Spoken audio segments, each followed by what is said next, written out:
White. And I'm Corey. And today we're talking to Kevin Sekhani. Kevin's a local recording artist, been hanging around for quite some time, and he's going to visit with us to tell us about his experience. Yeah. Thanks for having me. Where'd you start, Kevin? I started, the start of it was when I heard, there's always been music. There was always music in my house as a kid. And at the time it was just, you just hear it and it doesn't really register. It's just like ingrained in you. But then when you get a little older, I guess the first time that I really noticed something was when I heard Fame by David Bowie. Mm-hmm. And it made me feel really odd in a way. We're going, what is this? And then you'd see bands on TV, like you'd see the Beatles, you'd see, oddly enough, the Bay City Rollers. Was as a kid seeing those guys on TV, you're like, oh, guys playing instruments. So it was just a magical thing. These guys just show up and then they make music. So that is when I heard those things and saw those things, it started to get the wheels turning. Oh, I want to do that, but I don't know how to do that. Yeah. What you have to do to be the chosen guy or guys or girls, whatever, to do that. So, that pretty much when I was a small kid, is when I started to have an interest in what was going on with recorded sounds and bands performing. Yeah. So it was just about figuring out how to do that, and do I need a manager? What do you do? Process. It's just the process. So that's pretty much where it started and how it started and why it started, because I wanted to do those things that, those feelings that I got listening to some of those recording artists. I wanted to contribute to that. I wanted to make music that maybe did the same thing for someone like myself. Oh, besides Bowie, who were your influences? Ooh, it's all over the map. It's a crazy thing. I like tons of things. I like certain rap things. I like country and western music. I like specifically the traditional, Waylon, Cash, I like Jerry Lee Lewis. I like the guys that infuse country with rock. Jerry Lee Lewis. So it's really all over the place. I like hard rock. I like metal. I like there's some jazz I like. It's just basically there's a thing I'm looking for. There's an energy I'm looking for, and I can get it with every genre of music. Yeah. And so that's it's all over the place. For my pop thing, I want the Beatles. Yeah. For my rock thing, No Better Than the Stones, So it's just that kind of deal. Oh yeah. What about your previous album? I know you have a few records out. I've done a few records. I've done the funny thing is that there's a lot of records that have been done that have never come out. Yeah. And that'll be the kind of thing I always joke that, whenever my time on Earth's done, I've got a couple of people that know where all of them are. So it's like, do something with them, if there's I'm sure not a demand for it, but I'd like to at least get it out. Yeah. But so there's been quite a few. I've been in quite a few bands. Bands like the Radio Thieves, 2 Minute Sinatra was a band that actually had a record deal out. They put a record out. We actually had a little hit with one of the songs, Chemical, on that, and that was probably late 90s. Yeah. And then most recently, the Mercy Brothers. I was a member of the Mercy Brothers with Mark Moe of the Blue Runners.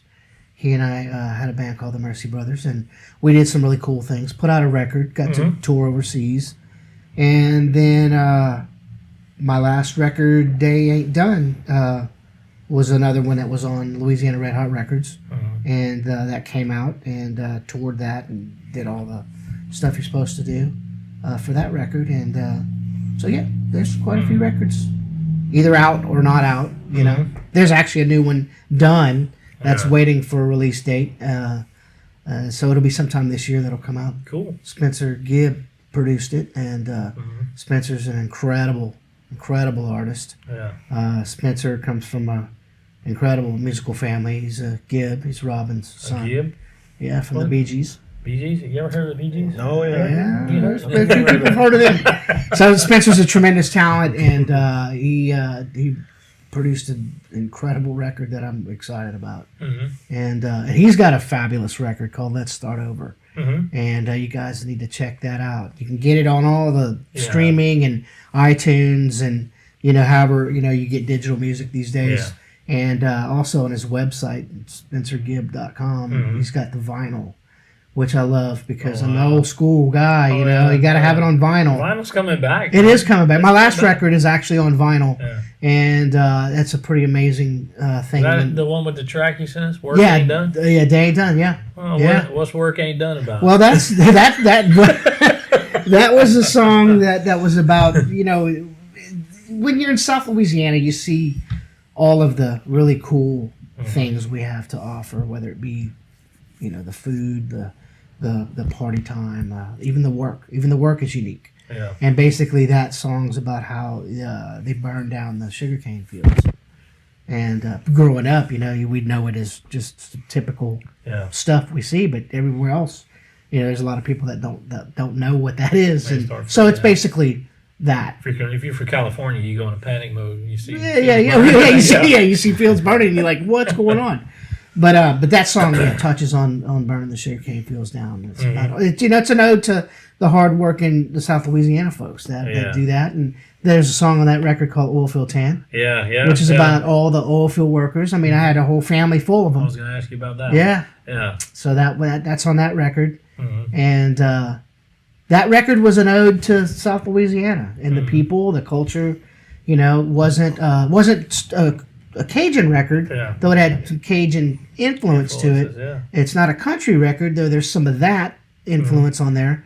But it's a combination, a conglomerate And the of name of that record was They Ain't Done. They Ain't Done. Yep. Was the name of the record? Yeah. Yeah, Okay. I seem Remember to. you gave me the CD. Yeah. some When it time when ago. it came out. Yeah. That's right. And but I was telling Corey about it. I was talking about They Ain't Done and, and Oilfield Thing. Oilfield Tan. Uh, Funny story about Oilfield Tan is that I've played that song all over the United States, and the chorus talks about there's a line about PHI in it, Yeah. and you can always tell the Louisiana people in the crowd when you mention the PHI line, everybody well, I know that and then there you've got some oil field offshore workers right there because you got to take your PHI to your to your oil derrick. Oh, or yeah. to your, Got to fly rig. helicopters out. That's right. Yeah. And an interesting story, the man that was in A Star Is Born, the second one, Yeah.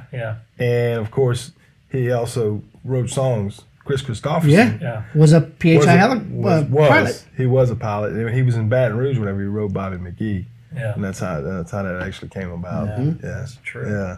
Yeah. So we're talking about Louisiana and culture. What's your favorite Louisiana dish? Oh, well, I get picked on a lot for being a bad Cajun because I'm not a seafood eater. Yeah. So I know my friends. wow. Me too, me too. Oh, yeah. So I get it really bad, But I mean, sure. I love any of the blackened chicken. I mean, any of that stuff. I'm completely down with. I like jambalaya and and gumbo. I mean, I'm Red beans and rice. not as much of a red beans and rice fan as the food, but love the band. Red Beans and Rice Review were a fantastic band. Yeah. But so I mean, it's kind of weird. I mean, spending all the time. I lived in Austin for 20 some odd years, and the funny thing is I'm more of a Tex-Mex person. Yeah. Which, I like some Tex-Mex too. Fortunately, Yeah. he likes me too much too. well, yeah. I mean, it's good, but there's some Cajun stuff here. There's some Cajun food here that I enjoy. And what's your other interests besides music and Well, Louisiana Tex-Mex food? That's pretty much it. I mean, music is, pretty much it. If I'm not playing it or writing it or recording it or whatever, I'm listening to it. Lately, I've really stepped up my vinyl collection. Mm-hmm. I've had records all through my lifetime that are a great way. To me, the only way to listen to it, to music. Mm-hmm. So I've started to really up my collection again. Yeah. But aside from that, I mean, I like sports. Mm-hmm. I enjoy football, basketball, baseball. Yeah. I enjoy that. I liked to play football when I was younger. Mm-hmm. Pretty fond of that. Yeah. And right now, being a dad's been my pastime and my job and all the other things. Sure. Following a daughter that's a pretty creative person herself. Up and coming actress. She's doing some acting. Yep, she's that's great. She's in Adam's Family currently. Yeah. Playing Wednesday Addams, and Neat. So it's cool trying to keep up with her. We're gonna have to have her on. And Oh, that'd be great. that Yeah, she's for an sure. interesting kid. Yeah. Really, really smart girl. What are the big shows or anything that you've done or played around in? Man, I've done some really cool shows over the years. Like anybody that's done this a while, you've done some great shows. You've done some terrible shows. The great thing about the terrible shows is as time goes by, they become great because they become great stories, Yeah. So we've had some, Austin was a really amazing experience because I got a front row seat to some amazing guys that I looked up to, that I admired. That's great. And got to play with some of them on stage. I've got to record with some of them. Yeah. It's an amazing feeling when you step on stage with a band that consists of Bill Carter, who's a tremendous songwriter, and he's got Chris Layton, who played drums for Stevie Ray Vaughan. Oh, And you've got David Grissom, who played guitar for John Mellencamp, and you've got Charlie Sexton on the other side, who plays guitar currently for Bob Dylan.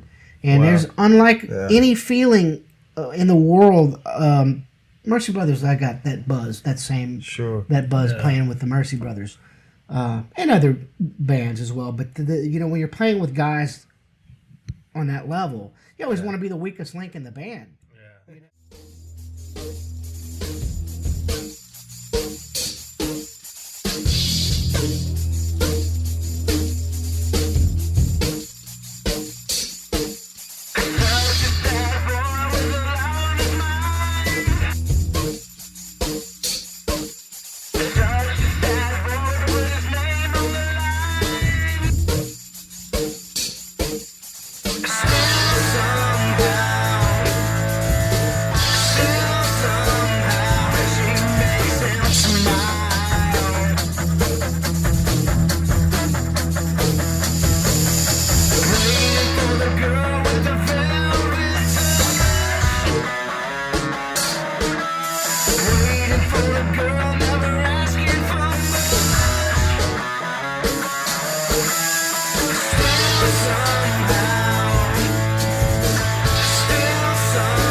Such a sad boy climbing out of his skin.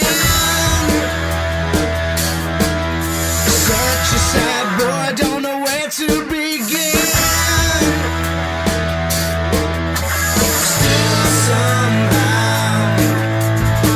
Still somehow, she makes him smile.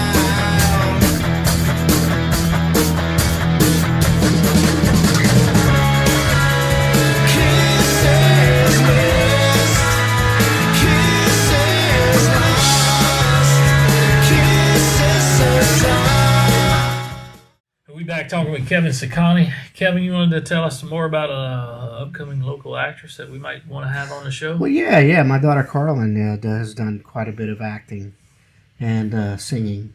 As a matter of fact, when we played Festival International a few years back, she was with the band and played the first 5 songs with us. Oh, she sings too? Yeah. She sings as well. Maybe Dad and we need to come back and we do We need to do a acoustic couple of jam. songs. Yeah, it's fun. Does she do theater or? She does that. Yeah. Yep. She does musical theater. She does. She's done some other film, other theater, other performances that are not musical. Yeah. So Cool. she's into it. But right now she's kind of focusing on school. She wants to get that focused as much as possible, and which is all of possible. I mean, we tell her, have fun. So she chose this one to do, and it's been fun. It's always fun watching her. Awesome. Yeah. Has faith ever played a role in your career along the way? Or? Well, the only time that it's been in the forefront was the Mercy Brothers. Yeah. The Mercy Brothers were like a real high octane gospel sort of thing, done at a punk rock speed. Yeah. It was like a tent revival. Yeah. And being that most of us were, cradle Catholics in that band, we knew the material. We wrote a lot of the material. At first, we were going to just do old traditional songs in a real amplified, souped-up sort of way. Yeah. But once we got into it, we started writing these songs, and we realized that, wow, we kind of know about this, Yeah. So we did that stuff, and I mean, it was interesting because there were a lot of folks that would come to the shows that would come up to us and tell us they had a moment, and it was never for us to say or do. We weren't trying to preach or any of that, because I mean, I've tried to not preach, in my art that I put out to people, Well, it opens a lot of doors. Yeah. That some doors that should be open and some that That shouldn't. shouldn't, I mean, sure. you look at what the latest round of stuff Lauren Daigle has gone Right. through.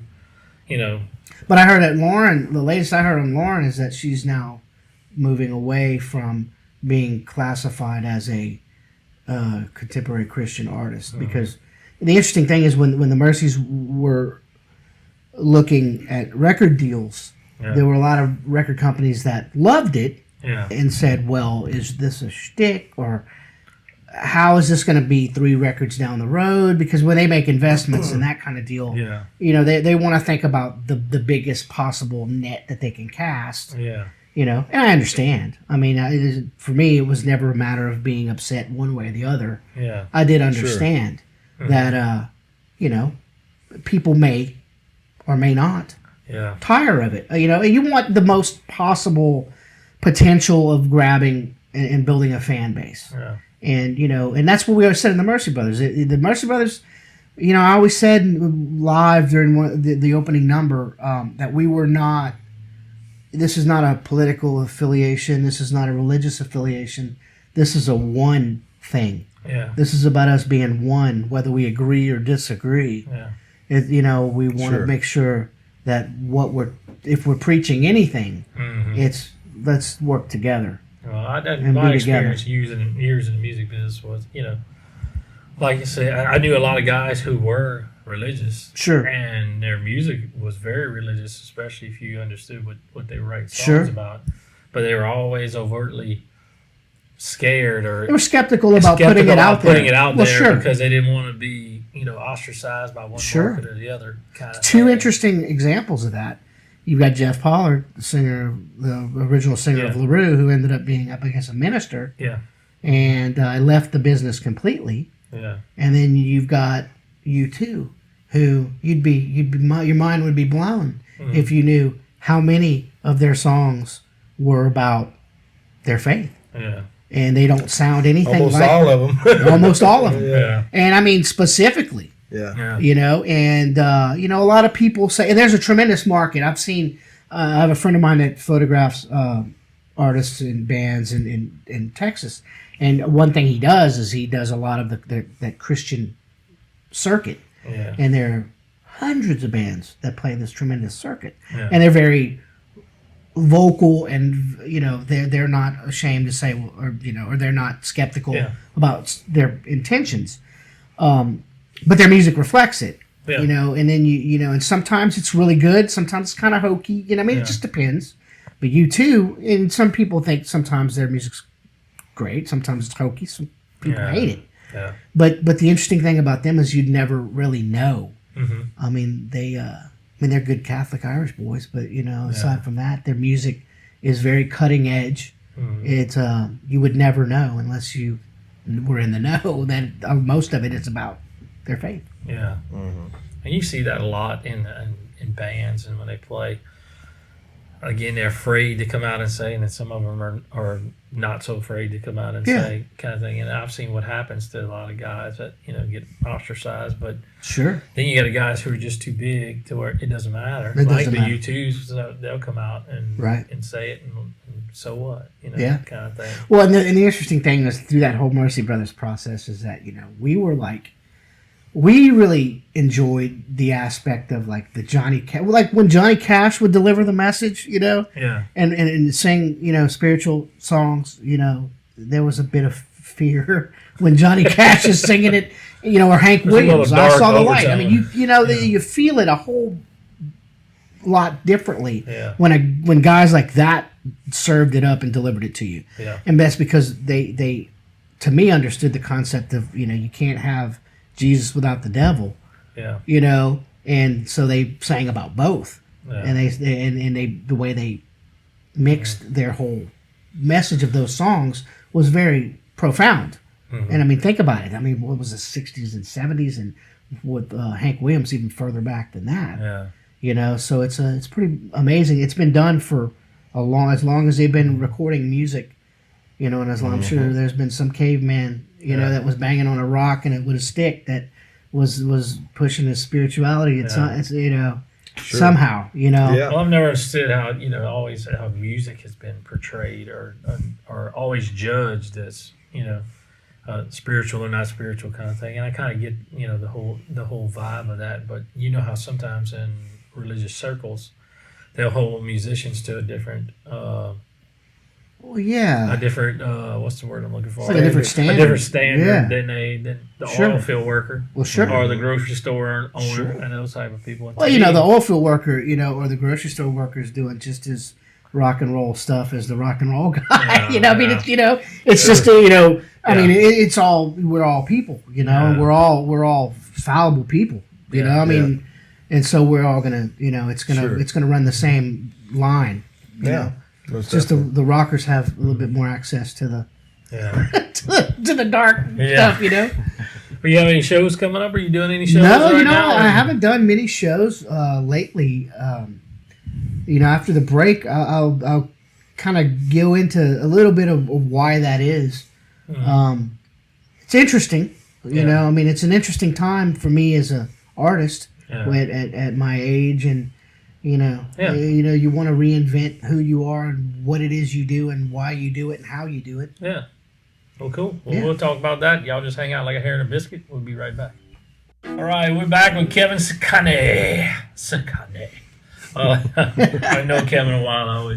I like his name. I always tell him that. But, I like your name, Kevin. You were going to tell us about why you hadn't been playing a lot of playing. shows and why you're. Well, it's interesting. I've been doing this since the late 80s, pushing hard.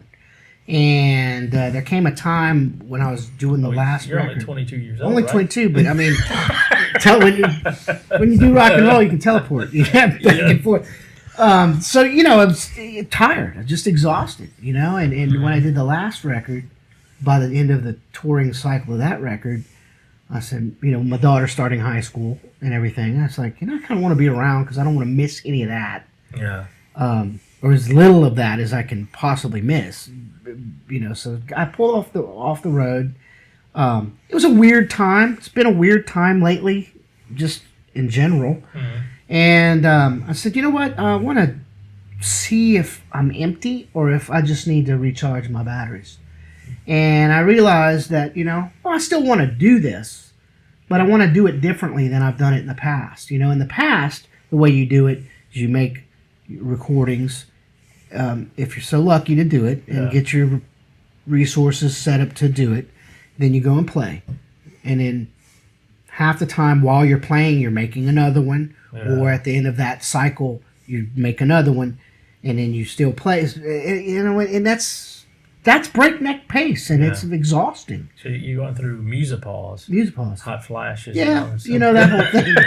That whole thing. And plus, I'm old school. I remember when your favorite band put out a record, they did a tour, you went to the tour, you got the record, bought the T-shirt. you bought the T-shirt, Yeah. you went to another state to see them do the same tour, Yeah. and then when it ended, they disappeared. Mm-hmm. You didn't. Are they still a band? Are they still an artist? Are they still making music? And then the press release comes out. Oh, there's a new record coming out. Whoa, they look different. Oh, that's a different sound. That's kind of that to me. That was the magic Yeah. of those days. Like when you'd see your favorite, like any band as an example you could use. So I was talking to the label that I'm with, Louisiana Red Hot Records, great label, great people, great roster. And I said, I kind of want to do it old school where I just disappear. and figure out what the next step is. Yeah. And the next step does not involve a cowboy hat. I can say that. I can say that much. We kind of like the cowboy. Well, the cowboy hat was all right. Maybe, It's nice. maybe get an oil field cowboy hat just to beat up a little bit. Right. Yeah. Right. But we agreed. We agreed that that was part of the magic that I enjoyed, is that you can go away. 'Cause bands are afraid of losing the momentum or the fan base that they built, because you know how people's attention spans are these days. It's a 30-second attention span, and I'm willing to sacrifice that and rebuild. One of the coolest things that I've ever heard was that. And it was in reference to David Bowie. He didn't say this, but someone referenced it and said that David Bowie was always willing to lose his entire fan base with his next project because he wanted to push his art forward. Yeah. And I think in the end, if the people that are going to come along for the ride are going to be the people that you really, hope. Mm-hmm. That cult following. Well, yeah, and the people that are going to really truly get what journey you're on. Yeah. Because you can't, there's people that love the Mercy Brothers that didn't necessarily dislike my last record. I mean, it was a different thing. Yeah. And you just attract different things whenever you put out a new project. Mm-hmm. And so I was willing to completely rewrite the whole script on it. Cool. So sometime this year. It's a pretty crazy record. I mean, it's unlike any. If you like the Mercy Brothers and you like the last record I did, it's not even the same. It doesn't even sound like the same guy. Well, if you touch on a little bit of how that process is, we talked a little bit off camera earlier about. Yeah. Well, I mean, when it came up that this was going to happen, Spencer Gibb and I were talking, and I said, look, I'm gonna write the same 3 songs. I think Mick Jagger or somebody said every artist has 3 songs that they just write over and over and over and over. Yeah. And let's be honest, that's basically it. Yeah. And that becomes your style. That becomes who you are as an artist. So, I mean, I had my batch of songs that I submitted to Spencer, and one of the things Spencer said was, well, do you want to make a Faces record, like a Rod Stewart, Ron Wood early Faces sounding record? And I said, actually, no. I want to do something that sounds unlike anything I've ever done. Yeah. And he came correct with that, Something for fresh, sure. Yeah. So it's exciting. And it's dangerous. And I like that. I hope people love it. Yeah. If they don't love it, it needed to be done. Yeah. Cool. Well, we're hanging out with Kevin Sekhani. New record coming out sometime this year. Make sure y'all check it out. I'm Hoyt. I'm Corey. This is Kevin. Thank y'all for having me. Till next time, appreciate you coming. Thank you very much. Y'all give Thank a hoot and you. a holler to a coot and a collar. Have a great day.